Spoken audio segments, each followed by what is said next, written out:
डोशाबरोबर खाण्यासाठी आपण अगदी हॉटेलमध्ये ज्या पद्धतीने बटाट्याची जरासा ओलसर भाजी मिळते अगदी तशी इथे बनवून घेणार आहे।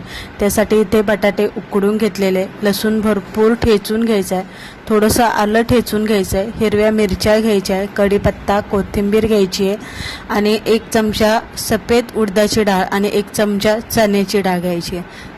पळीभर तेल घालायचे, जिरी मोहरी घालायची आहे, लसूण हिरव्या मिरच्या कढीपत्ता घेतलेल्या 2 प्रकारच्या डाळी आणि आलं यामध्ये घालून चांगलं परतून घ्यायचं आणि सगळ्यात शेवटी उभा चिरलेला पातळ चिरून घ्यायचा आहे कांदा हलकासा परतून घ्यायचा आहे। फक्त कांदा आपल्याला इथे शिजवायचा आहे, लालसर वगैरे काही परतायचं नाही। नंतर त्यामध्ये हळद घाला, हिंग घाला, थोडीशी आमचूर पावडर घाला, 1 चमचा साखर घाला, मीठ घाला, बारीक चिरलेली कोथिंबीर यामध्ये घाला आणि हा मसाला सगळा हलवून घ्या आणि नंतर उकडून घेतलेले बटाटे यामध्ये घाला।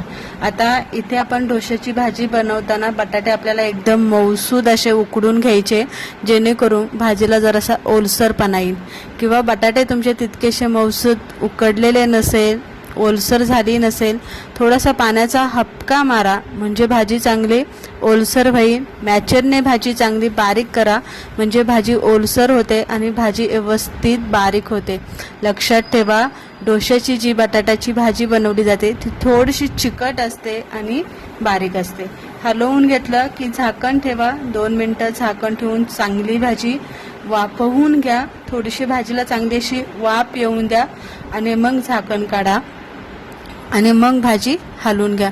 तर इथे तुम्ही बघू शकताय छान अशी चटपटीत आपण इथे आंबोळ्यांसाठी म्हणा, डोशांसाठी म्हणा किंवा अगदी तुम्ही इडली बरोबर सुद्धा ही भाजी खाऊ शकता। भाजी डब्यासाठी सुद्धा तुम्ही या पद्धतीने बनवू शकता।